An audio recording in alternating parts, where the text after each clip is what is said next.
Okay, Assalamualaikum and a good afternoon, everyone. So today we're gonna have another seminar session. Two presenters today are presenting their progress, PhD progress.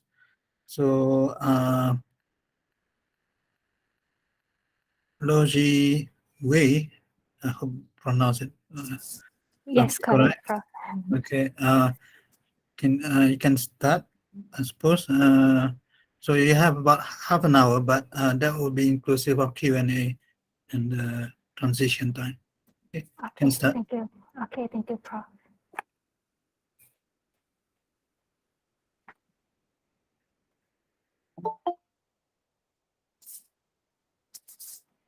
Okay, so a very good afternoon to Prof. Hisham and my classmates. I am Lo Zui, and my supervisor is Dr. Muhammad Hafiz Muhammad Zaid. My co-supervisor are Associate Prof. Dr. Muhammad Mustafa Awan Kecil and Associate Prof. Dr. Yak Wing Fen. So today I'm going to present my progress seminar entitled Physical, Structural, Mechanical and Bioactivity Properties of Bioglass and Bioglass-Ceramic derived from waste resource. So the outline of my seminar today start with the introduction, problem statements and objectives, followed by literature review, methodology, result, and with a conclusion, problems encountered, showing my Gantt chart and references. So move to introduction. First and foremost, the first bioglass, known as 45S5 bioglass, was found by Larry Hench in 1960s, where he developed a material that could form a bond with the bone and fill the bone voids that the body would not be rejected. However, as the human ages, the deterioration of bone and tooth in the adult is unprotected and easy to fracture. And this is due to the loss in mechanical strength over time. And hence, biomaterials such as bioglasses has gained significant attention from the researcher for the application in orthopedics and dentistry. Next, bioglass is a soda-lime phosphosilicate glass that can react in the psychological environment.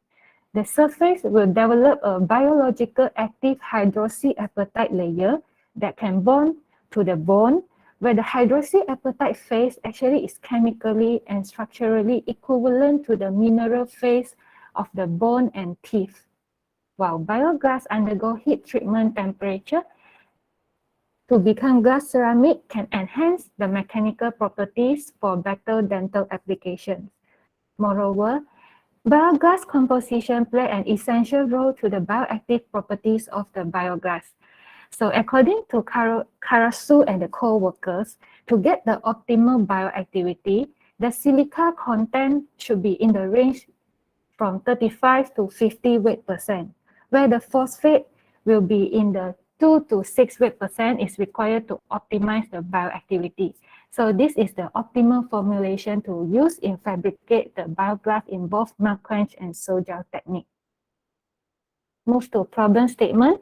First, the issue of waste materials such as eggshell disposed in Malaysia, around 70,686 tons per year, approximate 11% of waste are generated by eggshell only.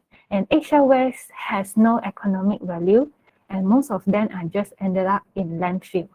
And eggshell contain calcium carbonate, which can be converted into calcium oxide through calcination process. Second, limitation on the 45S5 bioglass towards the dental application, and this is due to its high alkaline content, lead to the cytotoxic effect and low mechanical properties such as low fracture toughness towards the dental material.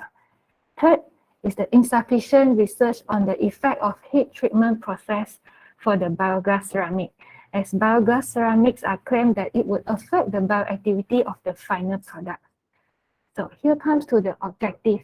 First, to synthesize the bioglass from combination of commercial grade chemical and waste resources via conventional melt quenching techniques. Second, to investigate the effect of phosphate and fluoride ratio on physical, structural, and mechanical properties of bioglass. Third, to determine the effect of heat treatment temperature on physical, structural, and mechanical properties of bioglass ceramics. And fourth, to measure the bioactivity properties of bioglass and bioglass ceramic using phosphate buffer saline (PBS) immersion. So move on to literature review in eggshell category. Cheong and co-worker 2020 reported that Malaysia is one of the biggest egg eaters globally, where eggshell waste has been disposed of in massive quantity in Malaysia. And it has also been ranked as the 15 major pollution problems in the food industry by the Environment Protection Agency. And eggshell waste contain 97 to 99% of calcium oxide, and it is claimed that eggshell enhance the antimicrobial activity, which is good to our bioglass composition. Therefore, it has been suggested that eggshell can be used as a calcium source due to its low cost and availability. So move on to the phosphate and fluoride ratio. Ali et al. 2019 mentioned that adding fluoride into bioglass has a better chance of promoting fluoroapatite formation instead of hydroxyapatite. And this is the key element to the dental film. And fluoroapatite is less soluble in acidic environment and exhibit antibacterial characteristic, making it ideal for the dental application. Moreover, Naresh et al. 2020 reported that fluoride can promote the density and mechanical strength of the glass system. Apart from that, Mini and the co-workers 2011 mentioned that increase the phosphate content would favor the apatite formation, where phosphate plays an important role in enhancing the bioactivity of the bioglass. So move to bioglass ceramic. Ko et al. 2019 claimed that the structure of the bioglass ceramic will become denser, porosity decreases, crystallinity increase will lead to the increase of mechanical properties, and therefore bioglass is a better candidate for good mechanical properties for dental material. So figure 1 shows the schematic diagram of the bioglass and bioglass ceramic preparation, and the samples are prepared using conventional melt quenching technique. So first and foremost, the collected eggshell are washed and deionized with water to remove the dirt particle, and the eggshell are then dried and undergo calcination process at 900 degrees Celsius for 2 hours in the furnace to obtain the calcium oxide from calcium carbonate. And the eggshell powder will be mixed with the other pure chemical components such as silicon dioxide, boron trioxide, sodium oxide, and calcium fluoride, followed by the empirical formulation and undergo dry milling process to obtain a homogeneous mixture. So the phosphate powder will be added into the mixture after this process because phosphate is highly hygroscopic. And then the mixture will be melted at 1450 degrees Celsius for 2 hours, and then water quenching to get the glass freeze. And the glass freeze will be dry in the oven for 24 hours at 37 degrees to remove the internal stress and ensure the water is removed. And the glass freeze are then ground and sieved into 45 micrometer powder size. And the powder sample will undergo pelleting process, and part of the pellet bioglass sample will send for bioglass analysis, and the other will go for the PBS immersion test for 7 and 14 days. And part of the pellets will send for heat treatment process for 600, 700, 800, 900 degrees Celsius for 2 hours heat treatment process, and part of the pellet will send for bioglass ceramic analysis. And the other pellets will send for the PBS immersion tool for 7 and 14 days. And both bioglass and bioglass ceramic will send for further analysis after the PBS immersion. So this is the table showing the bioglass composition with different ratio in weight percent. So actually the BG0F is denote that there is no calcium fluoride, and 5F is there is no phosphate content, only have calcium fluoride. So this is the ratio 8:2, 6:4, 4:6, and 2:8 for 0F to 5F. So move on to the characterization. The Bioglass and Bioglass-Ceramics sample are characterized by 4 different measurements, including physical, which has density, structural properties includes XRD, FTIR, SAM, and EDX. Mechanical properties include viscous microhardness and compressive strength test and bioactivity, which is PBS immersion test. So for XRF analysis, the purpose of XRF is to confirm the oxide composition and also the purity of the eggshell powder after calcination. So the weight percent of the eggshell composition are highlighted in table 1. So the table shows that the calcium oxide produced in the eggshell powder after calcination is 97.9%. And the calcinated eggshell at 900 degrees Celsius for 2 hours is the optimal temperature and duration to get a higher percentage of calcium oxide. And therefore, calcinated eggshell is considered an excellent choice to replace the conventional calcium oxide. So for density analysis, Figure 2 and Table 2 show the density of the bioglass with different phosphate and fluoride ratio. So from the figure, the density increased from BG0F to 3F, showing there is increase from 2.126 to 2.168 with the decrease of the phosphate and fluoride ratio. And the increase in density is because of the structural rearrangement of the bioglass network with the addition of fluoride concentration. And also it might be related to the high density of fluoride, which is 3.18 gram per cm cube compared to the phosphate, which is 2.3 gram per cm cube. So therefore, this phenomena increase the glass density, which also agreed by the previous researcher. However, there is a drop in density resulting in BG4F and BG5F. So by increasing the fluoride content further, we have a detrimental effect since the excess calcium fluoride would cause the glass network to become defective and lead to a less dense silicate system, and also will affect the hardness of the glass system.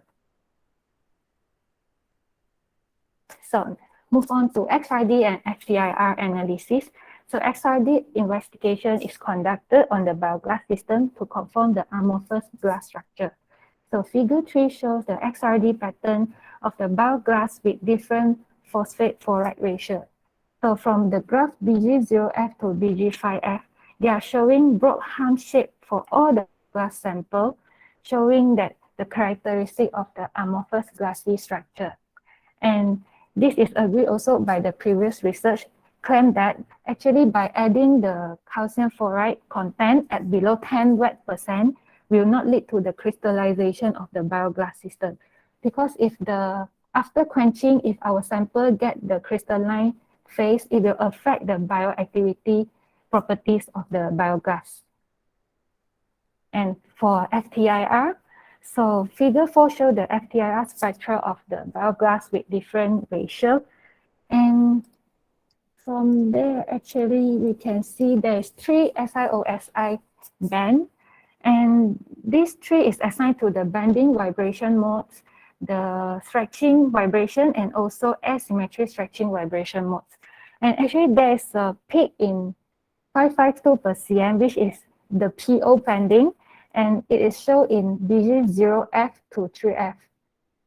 Yeah, so it disappears after the BG4F and 5F because there is lesser phosphate content, so the PO bending is disappeared. And also there's another band situated in 1400 per cm, which is attributed to the CO stretching vibration. So the existing of the SiO-Si, PO, and CO band in the FTIR analysis can indicate the formation of the bioglass sample. So move on to the compressive strength test and weaker micro-hardness test. So the compressive strength test is crucial to evaluate the mechanical properties of the dental material, especially during the mastication process. Mastication process is the process when we are chewing our food. So for information, the average applied load range during the chewing different kind of food actually is from 6 to 440 Newton. And in this research, I'm using 10 kilonewton loads. So figure 5 shows that the compressive strength of the bioglass with different phosphate fluoride ratio. So when the increase of the fluoride content, the compressive strength increased from BG0F to BG3F. Yeah, and then there's a decrease from to 4F and 5F, and this have a similar trend with the density result. And moreover, the result obtained from the BZ0F to 5F, the result here are actually higher than the commercial 45S5 bioglass ceramic, which is 37 megapascal. So it's quite comparable with the, it's already considered improving, yeah, compared to the commercial glass. So from here, we can conclude that among the bioglass sample, BG3F achieved the optimal compressive strength test performance, which is 48.98 megapascal. So by adding the calcium, the fluoride content with control of the phosphate content would lead to the compactness of the structure of my bioglass structure. And also for the BG4F and 5F showing poor compressive strength, it might be caused by the aggregation of the excess fluoride content in the bioglass system, which will affect the mechanical properties of the final product. And move to the Wicker micro hardness test. So Wicker micro hardness test is another significant mechanical feature that used to measure the hardness of the dental material in long-term success, as it can determine the hardness of the soft and hard surface material with high accuracy. So a higher hardness value would benefit the dental material during the mastication process. So figure 6 shows the Wicker's micro hardness of the bioglass with different phosphate fluoride content. So a similar pattern can be seen with the density and also compressive strength test result. So the result reveal an increasing trend for BZ0F to BG3F and a decreasing trend to 4F and 5F. So therefore, bioglass with BG3F with a phosphate fluoride content of 4:6 ratio possesses the optimal micro hardness value compared to the human animal, which is the human teeth, which has the Wicker micro hardness value of 3 to 5 gigapascal. So the previous researcher also claimed that the fluoro additive in the bioglass system can help in improving the micro hardness of the bioglass, which is suitable in the dental application. So as a conclusion, first, the bioglass from raised eggshell as a source of calcium is successfully synthesized. And second, the effect of phosphate and fluoride ratio on the physical, structural, mechanical properties of the bioglass is successfully analyzed. And for the third and fourth, the effect of heat treatment temperature of physical, structural, and mechanical properties of the bioglass ceramic will be determined, which is still ongoing. And the bioactivity properties of the bioglass and bioglass ceramic using PBS immersion will be measured, and this is also still ongoing and still on process. So move on to the problems encountered. So I make it into two parts for the problem encountered, which is sample preparation part during the pandemic period and also during carrying out the mechanical testing. So the first one is the sample preparation during pandemic period. So for example, like broken of furnace, waiting for chemicals like for a few months due to the pandemic period, and also limited slot for the furnace usage, and some of the challenges faced during sample preparation part. But everything is good after that. Yeah, so for during carrying out the mechanical testing, for compressive strength test, like I have tried for at least 4 different loads, which is 1 kilonewton, 5, 10, 30, and 100 kilonewton on my sample, only can get the optimal result and optimal load for me to use in my research. So for the sample that I'm doing pellet, so I have to prepare back my sample and make it pellet back and heat back my sample, only can do for different loads. So this is like quite time consuming. Other than this, the reading of the Wicker micro hardness test in engineering faculty is like quite hard to see and analyze. Yeah, but luckily, there is opportunity for me to do the weaker micro hardness test in UTM KL. So that's it, like solve my problem. So this is the Gantt chart of my research, and currently I'm on the characterization on the physical structure, mechanical, and bioactivity of the bioglass and Bioglass-Ceramics. And at the same time is on the writing papers, in progress on writing papers, and also preparing for CE for next month. Yeah. So this is the references that I used in my progress seminar. Yeah. And then this is the publication. So for I have successfully published one paper is related to willemite in Journal of Electronic Materials. And also currently there's one paper related to the effect of phosphate fluoride content on my bioglass is under review. Yeah. So that's all for me, and this ends my presentation. Thank you. All right, thank you, Lojiwi. So I invite questions from the peers.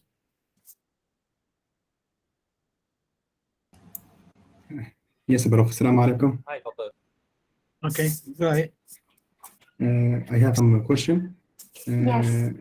Yes, please. What type of eggshell you use in this research? Okay, what type of eggshell I use?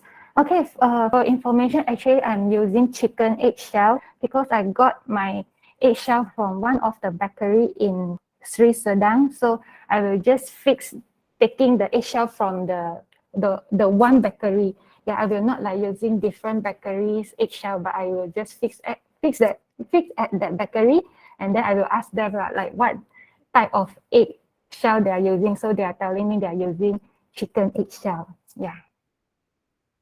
So sorry. So there is a difference between a chicken egg and another eggshell like duck eggshell. There is a difference or no? Chickens and duck eggshell. Okay. So Yes. like from previous study, there is a paper like doing different type of eggshell to study about the percentage of calcium oxide in the chicken and duck eggshell, but there's no difference. So chicken eggshell and duck eggshell has high percentage of calcium oxide after calcination. So it depends on like which type of eggshell you are using. So if you are using duck eggshell, it's also okay to use duck eggshell, but for my research, I'm using chicken eggshell. Yeah, so there is no big difference between chicken and duck eggshell. Yeah. Yes. Okay. Thank you. Okay. Any more questions? Yes, Doctor. Yeah, Okay, hi, go. Doctor. I have questions. Okay, Maybe so Ali Jabbar me, first. yeah. Okay. Yes, Doctor. Hi, Ziwi. Excuse me, I have a few Yeah. questions. The first one, why you choose the composition of your class system? For the empirical formula here, right? Okay. Actually, for this composition, I'm following the Bioglass A type of the Bioglass system. So actually from here, yeah. From this figure shows the bioactivity of the glass material. So from the figure, actually you can see only the A and the B side is bioactive. So for my composition, I'm in the range of class A bioactive. So I can ensure that my bioglass system is bioactive and is suitable use in dental material. And also if let's say the silicon dioxide, the range is higher than 52 or more than 60, which is at part C here. So it will become bioinactive, which is become normal glass instead of bioactive glass. Yeah. Ah, good. Another question. Excuse me, why not using other methods such as sol gel to get the faster samples preparation? Oh yeah, so from previous study, there's two methods to produce bioglass. So one is sol-gel, one is melt quench. So in my research, I will focus on melt quenching technique because after melt quenching of my sample, it enhances the mechanical properties, which is suitable, and also it is suitable like to apply in industry areas because there's large amount of final product can be produced. However, sol-gel actually can get a higher purity of the sample.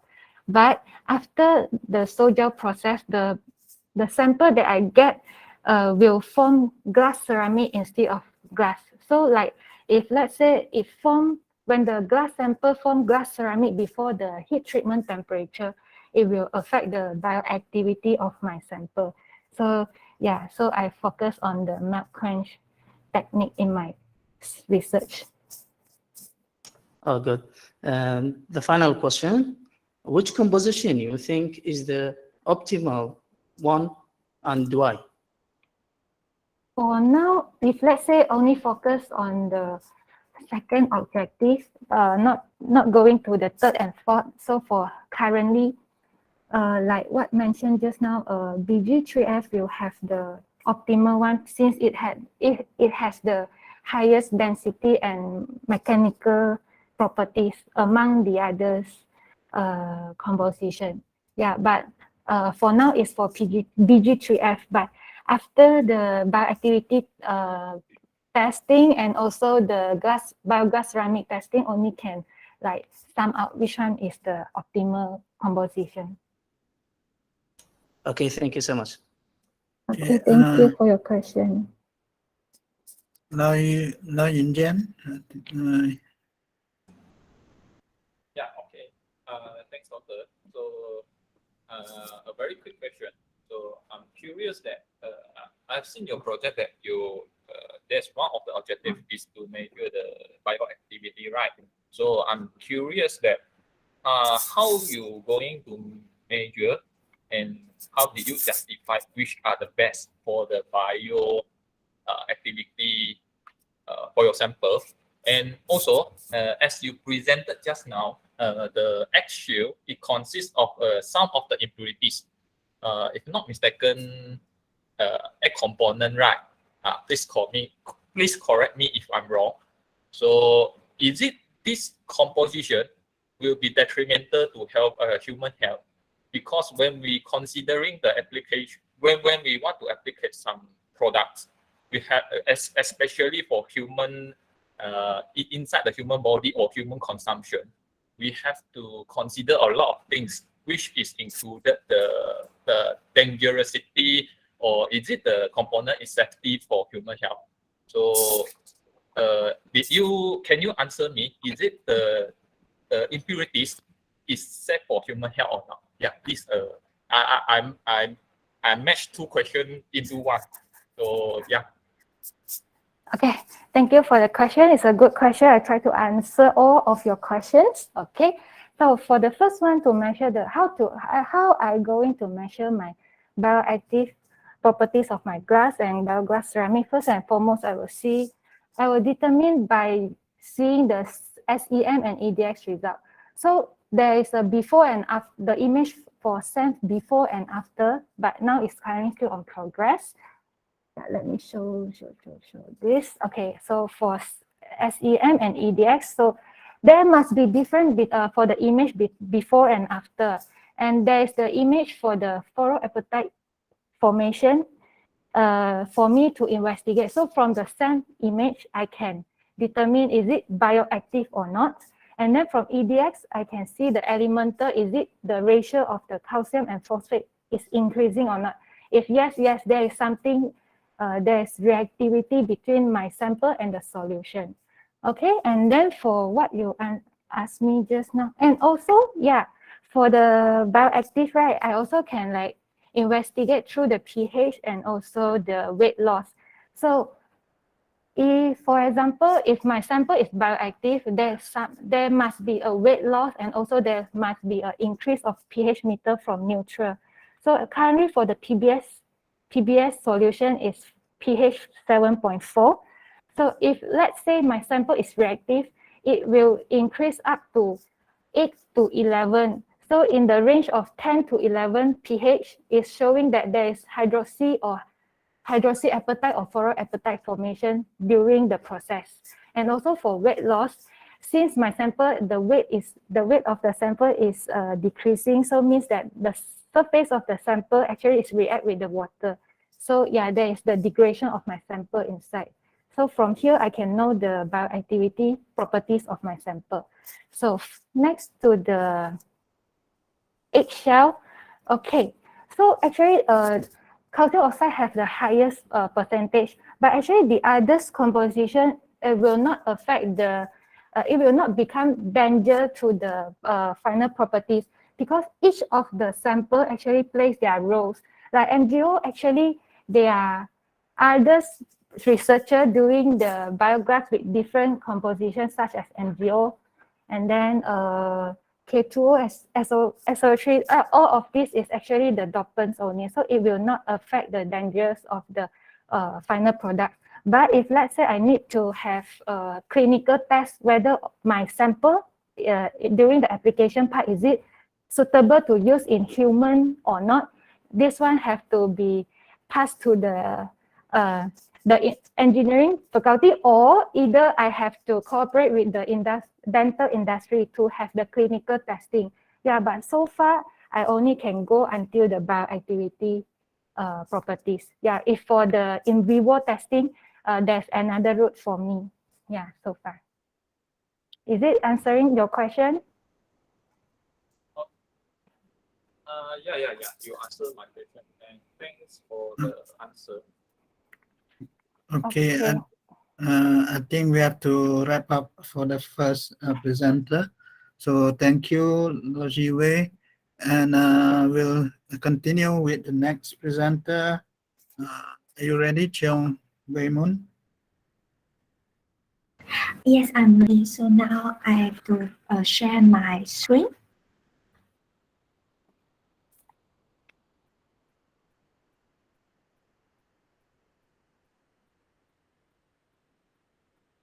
All right, so I'm starting my presentation now. Good afternoon, Professor Mudin and my fellow friends. Okay, and my name is Cheong Wei Moon, and my supervisor is Dr. Muhammad Hafiz bin Muhammad Zaid. My co-supervisor are Associate Prof. Dr. Yang Fen and Dr. Tan Sinti. So today I would like to present my research progress with the title Effect of Single Encoded SM2O3 and EU2O3 in Zinc-Borosilicate glass and glass ceramic. So these are the outline of my presentation and introduction. All right, glass is an amorphous solid material which is a mixture of inorganic compounds, whereas the glass ceramic are polycrystalline materials which can form from glass by the heat treatment process. Zinc silicate, which also known as willemite, is a zinc ore material. It's a suitable host matrix for several transition metal and rare of iron that can provide high efficient illumination. Whereas the application of zinc silicate, okay, synthetic zinc silicate is very important and broadly utilized as a phosphor in optoelectronic device. For example, LED light, neon discharge lamp, plasma display panel, and many other display and lighting devices with transition metal and rare of iron topping. So the problem statement. The first one is the issue of glass bottle as waste material. Manufacturing industry play a significant role in economic growth.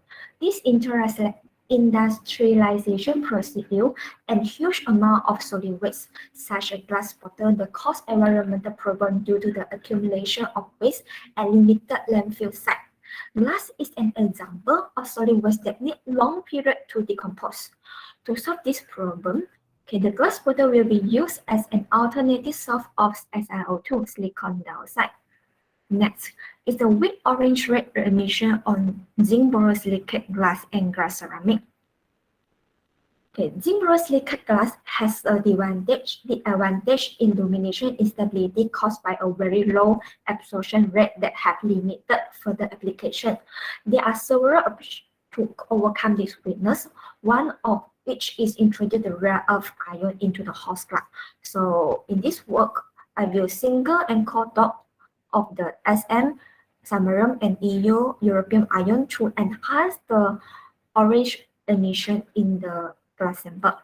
The next one is the limited study on cold dop rare-earth in zinc-borosilicate glass and glass ceramic.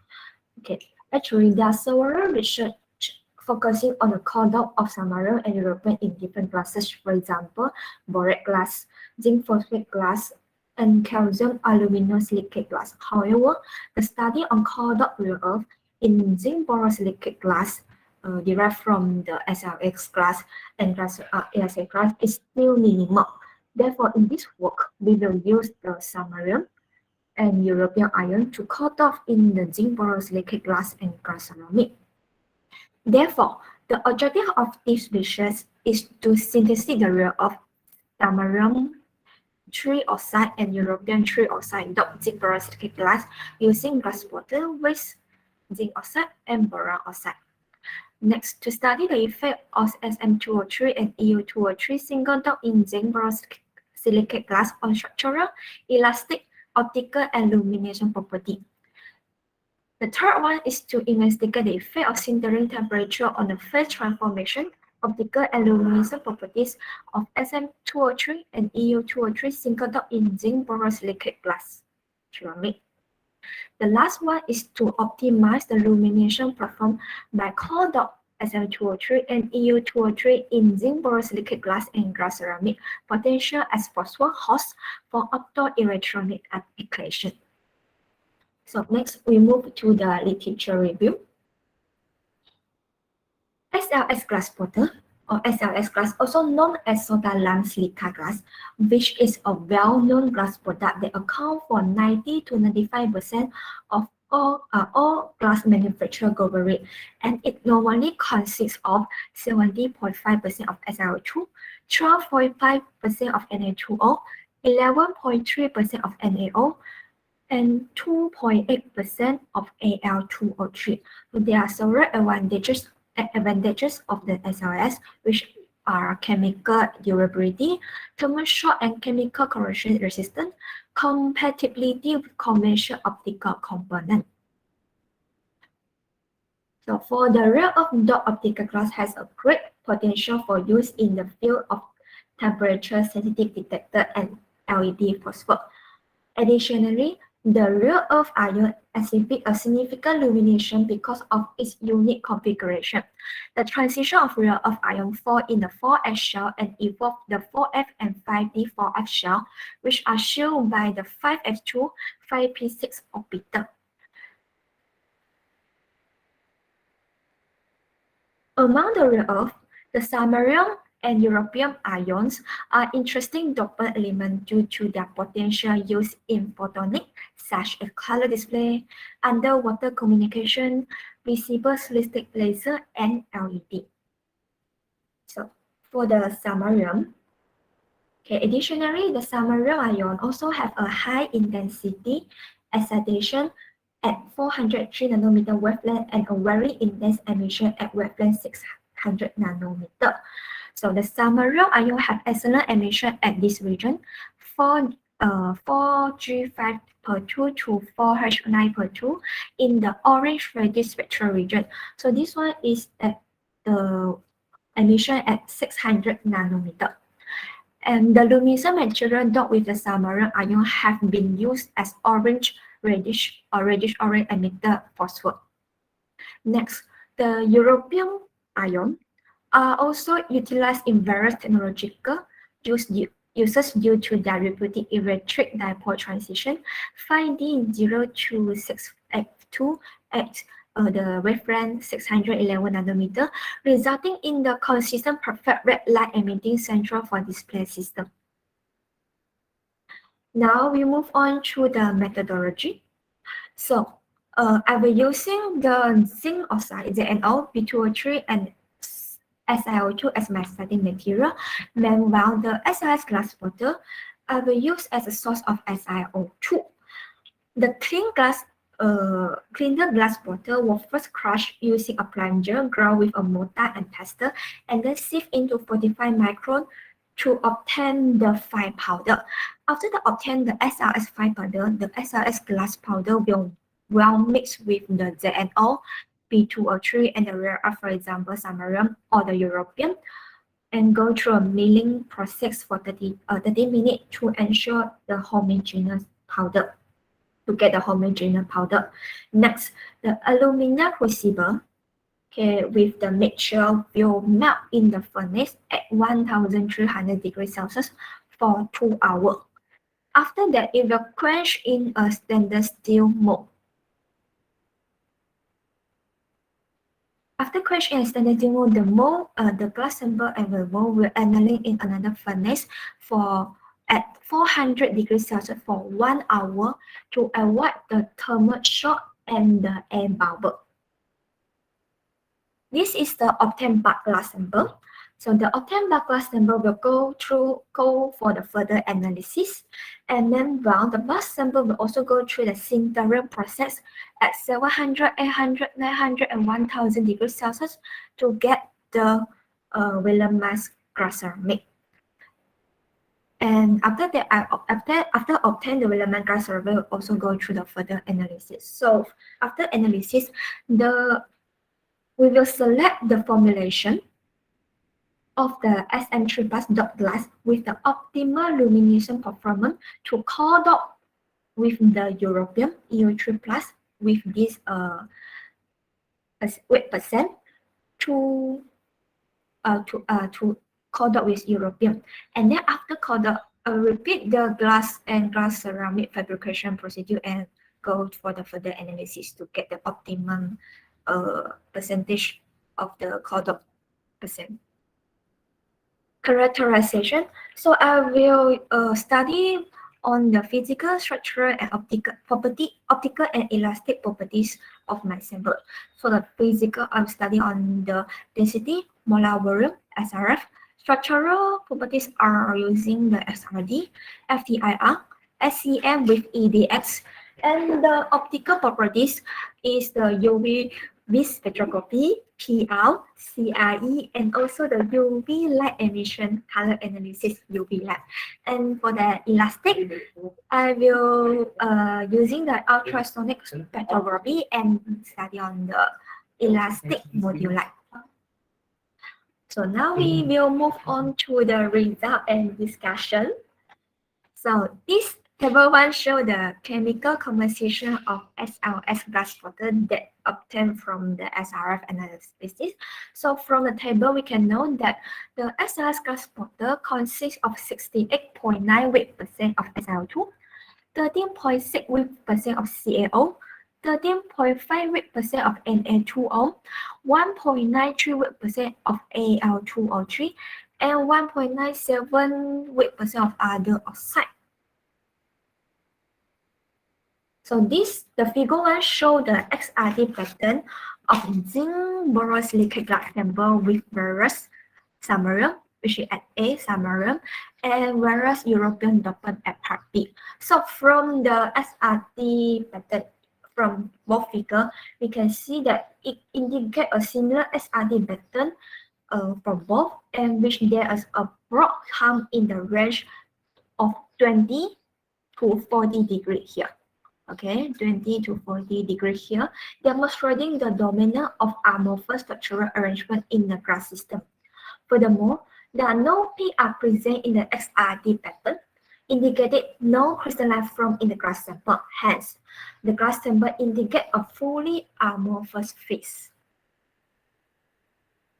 Next, we go through study on the absorption spectra. So for the figure 2A, is the absorbance spectra of dot with the various samarium dopant, and B is a various europium dopant. So figure 2 and both are in the wavelength 250 nanometer to 1000 nanometer wavelength. So from figure A, the SM3 plus ion attribute to the 4F4F transition.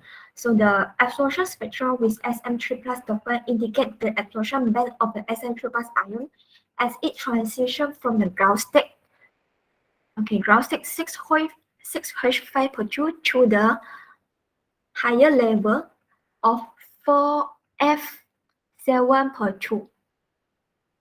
Okay, configuration at 400 nanometer, whereas in the meantime, the transition of EU3 plus illustrated in the UV region at about 394 nanometer here indicate the transition of 7 F0 to 5L6 attributed to the 4F4F transition. It can be observed that there are no distinct absorption edge as shown in the absorbance spectra at both with and without samarium and European dopant, indicating the glassy phase of the sample as confirmed by the XRD result. This is because the strength of the oxygen bond influences the glass system absorption edge.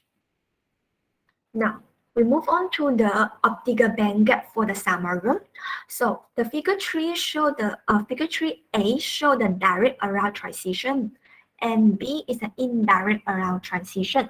So from here we can see that it shows a distinct the optical band gap for both indirect around and for direct around and indirect around transition show a decreasing trend when the dopant increase.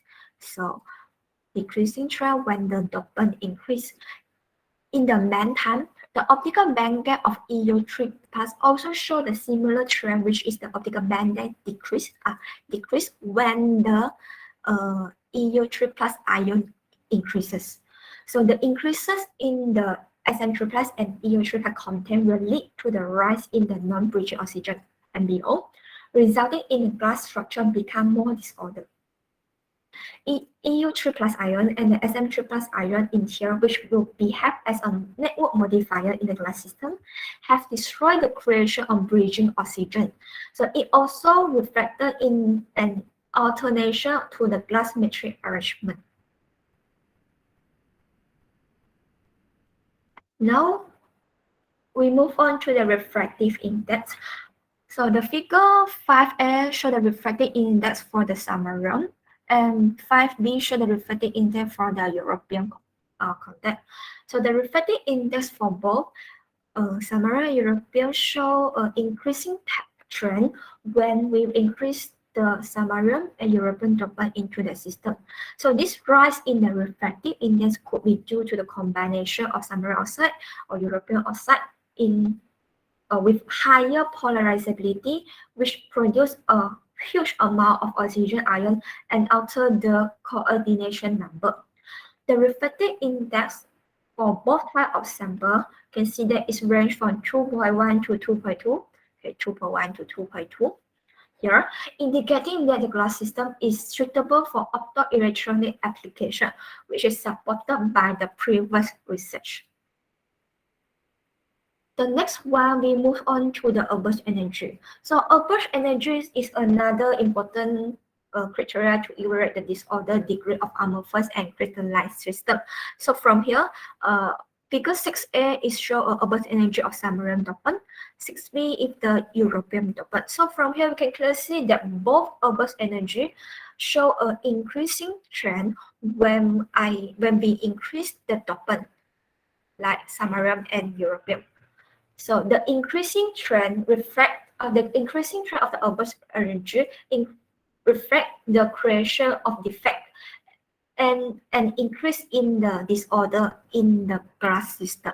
So it means that the glass system become more amorphous as the dopant increase. Now, so now I move on to the photoillumination study.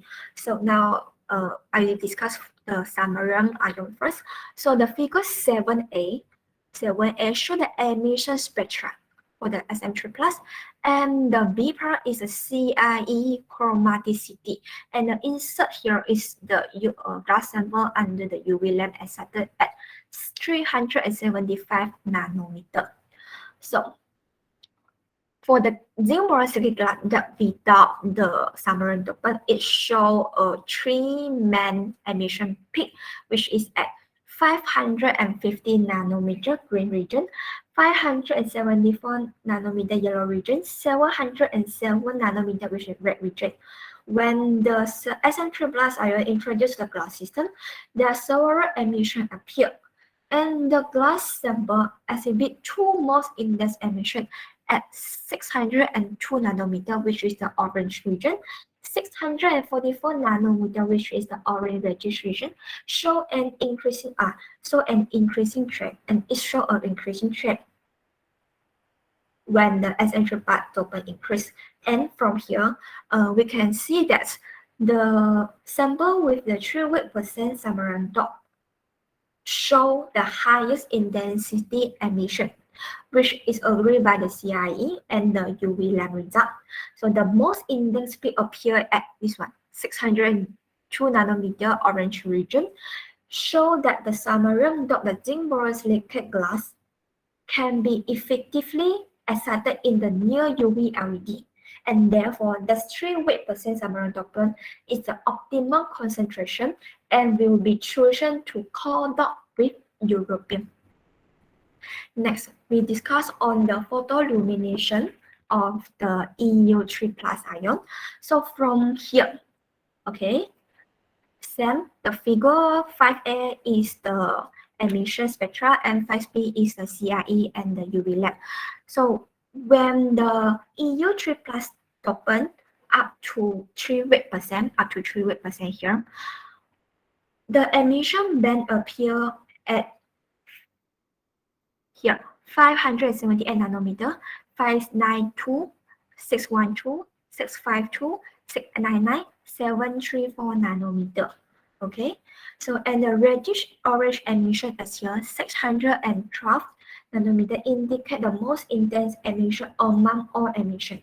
Therefore, the intense emission is here 612, suggests that the European dot with the dot in the zinc-borosilicate glass potential to be reddish orange emitting material,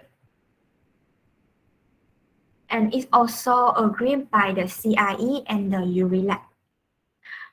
Okay, in a conclusion, the rule of dot zinc-borosilicate glass using the glass bottle with zinc oxide and boron oxide was successfully synthesized. The effect of samarium and europium single dot in the zinc-borosilicate glass on structural, elastic, optical, and luminescent properties were studied. The effect of sintering temperature on the phase transformation, optical and luminescent properties of SM203 and EU303 single dot in zinc-borosilicate glass ceramic will be investigated, which is ongoing.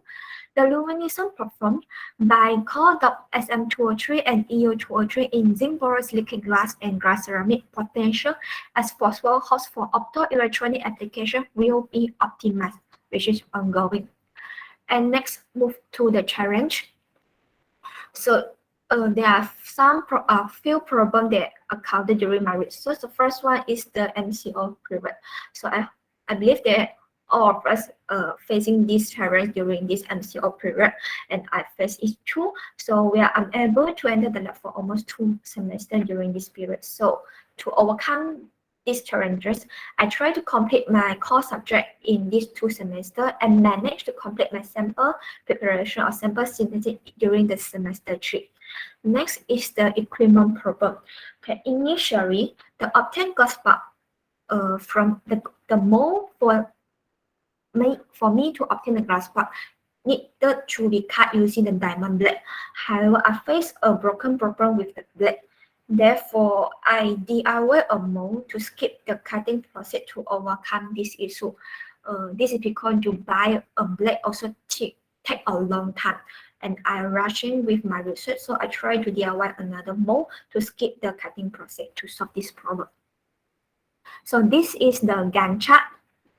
So now I complete for the sample preparation and based on the analysis and writing paper. So this is the reference that I'm using in this presentation. And this is the publication. So I have successfully published a journal about the willemite dot with cobalt in Journal of Molecular Structure. And I also submitted 2 papers about the samarium dot and europium dot, which are under review. That's all from my presentation. Thank you. Okay, thank you, Cheong Moon. So I invite questions from the peers, participants? Yeah, hi, doctor. It's me again. I have questions. Okay, go ahead. Yes. Okay, I'm Lo. So, basically, I have one question regarding to your UV result, and it's clearly show that for the right hand side of the UV result, it consists of two slopes. But why did you only take one slope? And what about the another one? Not this one, the So, next one. you optical band gap. Yeah. I'm sorry, I'm here a little bit delayed, so I might interrupt your words. Okay, I'm sorry. Okay, so for your question, why I'm choosing for this slope? So from my study from the previous paper, actually for this one is I want to study the samarium, and for this one actually the paper state that for this one is the what can be said is the band gap for ZNO, which is the zinc-borosilicate. So from me, I want to study and study on the optical band gap for the samarium oxide, and this one is more on the zinc oxide itself. So I choosing for this one to study the optical band gap for the indirect around transition. Okay, so I will suggest that you may apply an equation which is a herbage. The herbage might be helpful in your atomic or your component lattice distortion. So you may use that to support your plan either in XRD or whatever. So because it's the as I see, I see there's two slope there. So better that you make some result regarding to that, because people frequently will ask, okay, why you only take that one? And also for the previous slide that you show the absorbance spectrum before the optical band gap, there one. Yeah, this. So I think this is only a suggestion.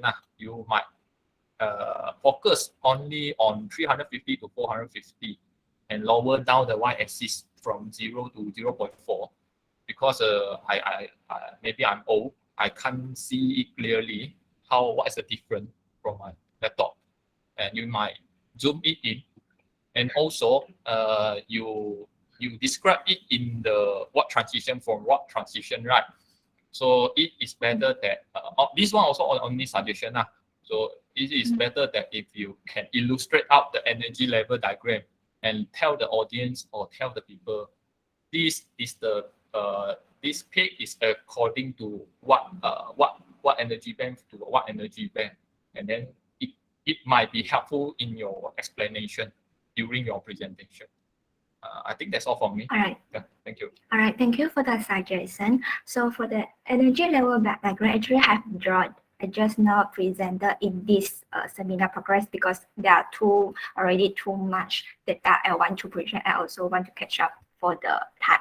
But and also thank you for your suggestion because you gave some good suggestion for me to improve my analysis. Thank you.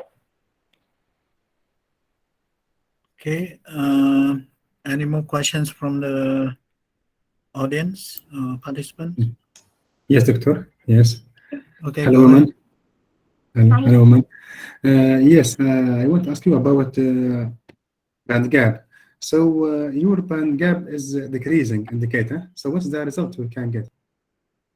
Okay, so the decreasing in the band gap. Okay, so actually decreasing in the band gap, which you can see that, okay, the decrease of my band gap is decreased from 5 eV, around 5 eV to 5 eV for the indirect allowed, and for indirect allowed is different from 4 eV to 3 eV. So this decreasing in the band gap show that there is a non-bridging oxygen created in my sample. So besides that, besides this one, I want to add on something is the indirect bandgap value between the 3 EV to 4 EV, 3 EV to 4 EV here is comparable to the semiconductor broad bandgap value, which is 2 to 4 EV for previous study. So as a result, so for this one, I can say that it is the samarium or the European dot in my sample zinc-borosilicate glass is potential applied in the optoelectronic display such as LED.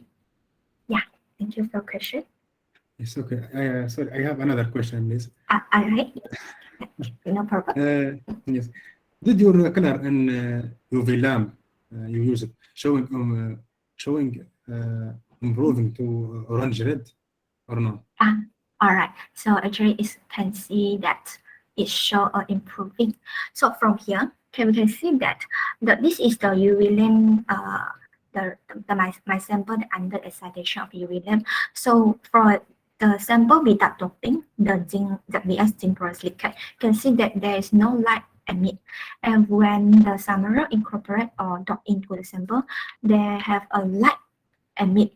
So a range red light emit, and the light is increasing. So for the European also, same, okay, we see it. So ZBS also have a you can see with emission or no emission of the orange ring. And when I dot with European, you can see that the brighter of the sample in the orange red emission is become brighter. So it can be said that the luminescence or photoluminescence of the sample is increased as the dopant increase. And from here, I can be stated that the optimum dopant for samarium and European also is the 3 weight%. Yeah. Yes. That's great. The last one is sorry. Okay. You use glass and glass ceramic in your research. So which one will give you your better properties in your application? Which one, glass or glass ceramic? All right, it's a good question. So back to just now. Okay, so for my objective, I study about the glass and glass ceramic. And why I want to form the glass ceramic? Because for the glass, after the heat treatment, it will form a glass ceramic, or the glass ceramic that I expected to obtain is the Willamette glass ceramic zinc silicate. So from the period for the glass ceramic, Willamette glass ceramic is a suitable host metric for give a high luminescence. So I expected that the Willamette glass ceramic will have a better lumination compared to glass. This is my expectation. Yeah. Yes, okay, thank you. All right, thank you. Okay, I think probably we have to wrap up. So Yes. I let's have a thank. question, please, Doctor. Pardon? Hello. I have a question to Zoe, Doctor. Okay. Can you make it short? Go ahead. Go ahead. Yes, Doctor. Zoe, excuse me, why you choosing samarium and europium doping, not other rare earth or transition metals? Okay, so for why are you using samarium and europium? All right. So actually, there are a lot of transition metal and rare earth that have studied in the previous paper, and they give a different color. So from my objective, I want to provide or can emit the orange red emission. So samarium and europium is a good candidate to emit the orange red emission, and it have an excellent lumination at 600 nanometer, which is an orange red emission. So this is why I'm choosing the samarium and the europium in my research. Okay, thanks. Right. The last question, which composition you think is the optimal ones and why? Okay, so the optimal composition is, okay. So because I want to have optimal illumination, so I focus on the photolumination. So from here, the optimum illumination is 3% open, which was it have eye emission. And for the EO is the 3% also because it have a high intensity of emission. And I will choosing the 3% samarium coupled with the European to study the behavior of the illumination. Yeah, thank you. Thank you so much. Thank you, Doctor. Okay, thank you. So let's thanks to both presenters, Lo Jiwei and Cheong Moon. So, and also to all participants for the participation. So I would like now to take the attendance. So if you log out, please log in back.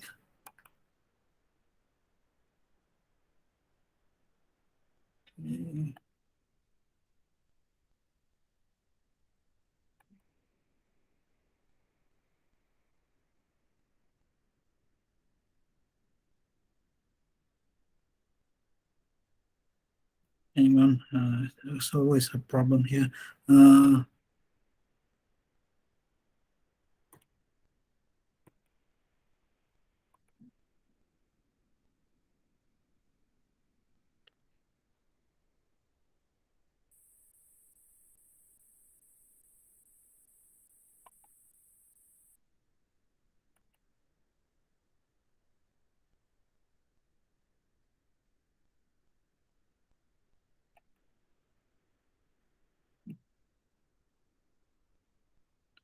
Okay, that's done. So, okay, I will stop the recording now. So thank you, everyone. So we'll see you again in probably, we have one empty slot. So just in case there's anything. So another week's, at least another week's time or at most 2 weeks time. Okay, thank you, everyone. Thank you, Prof. Okay, thank you, Prof. Yeah. Thank you, Prof. Thank you, Prof. Thank you, Thank you, Prof. Thank you, Prof. Thank you, Prof.